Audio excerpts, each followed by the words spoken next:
Hello lovely people, welcome to my channel. It's Hila here, Saturday Night Stitch.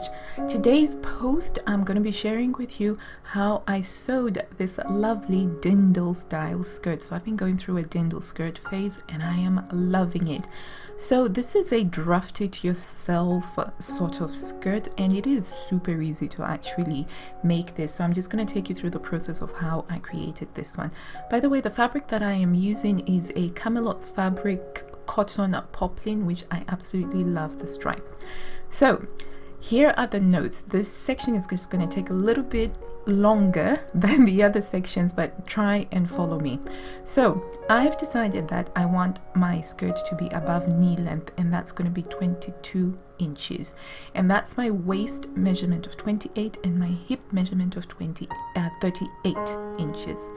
And I'm going to try and use the fabric from selvage edge to selvage edge. So as you can see, the Dirndl is basically made up of a large rectangular piece of fabric that you gather together. So the other thing that I'm actually doing slightly differently is that I'm going to be adding pockets to the side seam. And as a result, I am going to be having a zipper on the side seam where the pocket is. And this does take a little bit of MacGyvering, but if you follow through, you will kind of get an idea of how you may be able to sew a pocket onto a Dirndl skirt in the side seam. I like to make my notes like this in a dots notebook, so that if I ever come back and I want to make it again, I've got all of the notes written down. So I'm doing sort of like a mock line drawing to get an idea of what it is I want to sew. And I am going to be making the waistband in a black fabric so that it can create the illusion of a belt.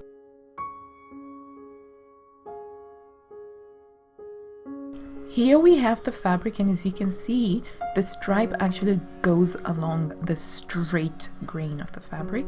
So whatever I cut out, I'm going to be sewing along the cross grain. So my length is actually going to be measured from the selvage edge and going down, and then I'll be cutting the hem along the straight grain, if that makes sense. That's because the nature of the fabric is such that you can have as long a stripe as you want to. So once I've measured that out, I have decided that I'm going to use the stripe to actually help me to cut a straight line, and that's really one of the best things about sewing with stripes, really.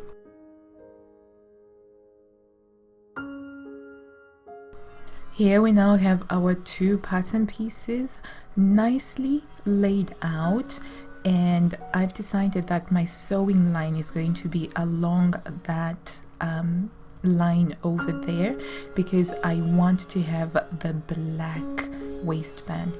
So I have notched 2.5 inches down from the waist, and that's where my pockets are going to sit, because pockets are everything. And I'm using this pink Tana lawn fabric to cut out my pockets. I have a standard pocket template that I use for inseam pockets, and this I must have used this hundreds of times already because I love pockets.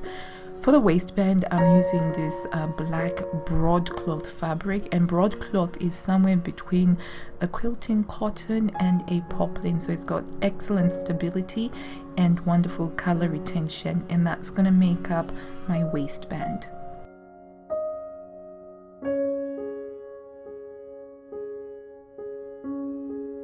So something that I like to do is to play around with the fabric combinations to see the depth of the waistband that I would like to make. So having done that, I decided that my waistband was going to be about 3/4 of an inch because I have a contoured waist. I can't really make a straight waistband much wider than that without it rolling over.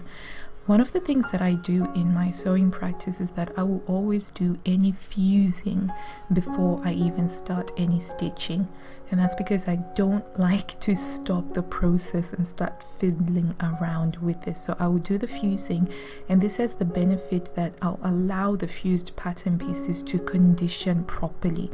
And condition means that when you use a fusible which has got glue on it, it needs to cool down. It's like you melt the glue and then you need to let the melted glue cool down. And whilst that's happening, I'm going to finish the curved edges of the pockets and get them ready for the insertion. I'm also going to take my pattern pieces, the rectangular pattern pieces for the skirt, and I'm also going to overlock the edges and just get that done and out of the way.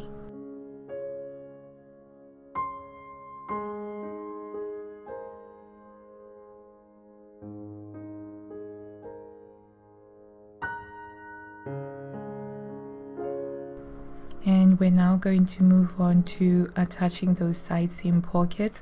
And by the way, if you wanted this to be a much faster project and you're perfectly fine to be without pockets, maybe you've got a wonderful collection of bags that you carry everywhere with you, then by all means do absolutely skip this step. You would be going straight into sewing up the side seam, leaving space for the zipper, and within an hour you would have a lovely skirt. But I tend to prefer to have pockets because pockets are everything. Another thing that I also like using in my sewing practice is the wonder clips. Once I discovered these, I very rarely use pins unless absolutely necessary, because wonder clips, I find they give more flexibility, they're prettier to look at, and most importantly, they do not prick you and cause you to swear in your sacred sewing cave. Anyway, so we're gonna sew on the pockets using half your actual seam allowance, because we don't want to be able to see that pinkiness popping out. So this is the side that doesn't have the zipper in it, so it's pretty straightforward. Once you've sewn on your pocket pieces and you've pressed them to get a nice looking seam, you just then use your wonder clips to connect them up to the notch, and then you are going to sew that up. Just turning that seam around and giving it a nice press. I can see on there that I got about 60% of the stripes matched up, but around where the pocket is, they don't quite match up, but that's okay. Better sewn than perfect. Now, with the other pocket bag, where you're going to also locate the side zipper, you are going to sew the pocket bag on and leave the seam allowances. And then you're also going to sew the other side of the pocket bag and leave the seam allowances so that you'll be able to sew the zipper on. And so as you can see there, we've got the pocket bags about to be sewn on. It's a little bit different, but if you follow through, it will make sense eventually. And so we're just going to reinforce that other pocket, the one that's going to get sewn straight on to the zipper. It does need some reinforcement because I'm not actually using the poplin, I'm using a Tanalon. Had I been using the same poplin fabric, it is stable enough to handle a zipper without any puckering or anything. For the next step, we are literally going to pin the pocket issue aside, and we're going to move on to gathering the skirt itself.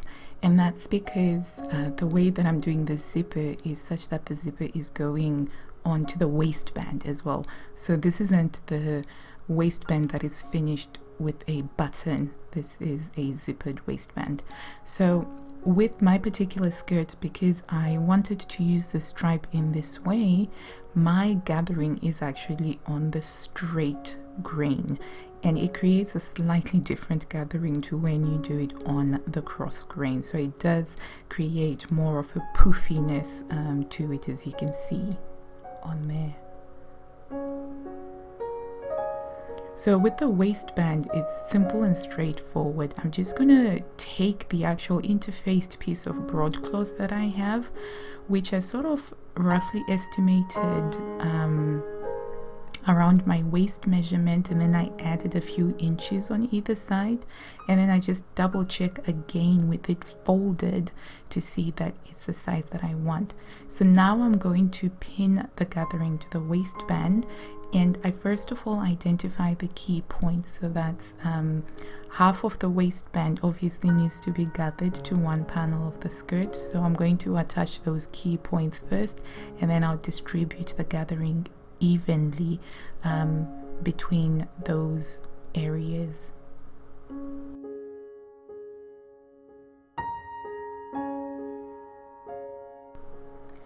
Using my wonder clips, I generally prefer to use wonder clips. They tend to be a lot better than pins, and they don't go blunt, and you don't need to keep on replacing them. So the next thing is to sew the gathered skirt to the waistband. I generally prefer to put waistband down first, even though it's the interfaced pattern piece. Usually for anything else I do it the other way around. I also like to use a smaller stitch. So normally I stitch with a 2.5, but I'll reduce my stitch length to 2 because of all of that gathering, and that's just so that it can catch it nicely, especially on a thicker fabric like your cotton poplin. And then I'm going to press those seam allowances in, give them like a really good press, and this is a very satisfying part. I love pressing. I think it's one of the best parts about sewing, actually, taming the fabric with the iron and seeing it respond. Okay, back to sewing. So because I've decided that my waistband is going to be about 3/4 of an inch, I'm just going to now fold it under 3/4 of an inch. But again, you sort of have flexibility if you do it this way, because if you then decide that, hang on, this would actually look better if it was thicker, you could still do that. So there I am with mine cut under, and I would just neaten it up eventually when I get to that point after I've sewn the zipper on, and that's when I'll be able to deal with that side. So then we move back to the zipper again, because the zipper is going on to the waistband, and you're just going to pin that zipper along the edges. And on the side that has the pocket bag on it, as you can see, you start off by pinning on the skirt fabric, and then there's the pocket bag opening, and you're going to pin it on one side of the pocket bag. And to make sure that you get this correct, I highly advise basting it. This is what I do. So as you can see there, it's basted, and it's basted on the reinforced pocket bag, and you've got your little pocket bag peeking out against the zipper over there. And as you can see, that's what you have. And the beauty of actually basting is that you can check that you're happy with how it has lined up.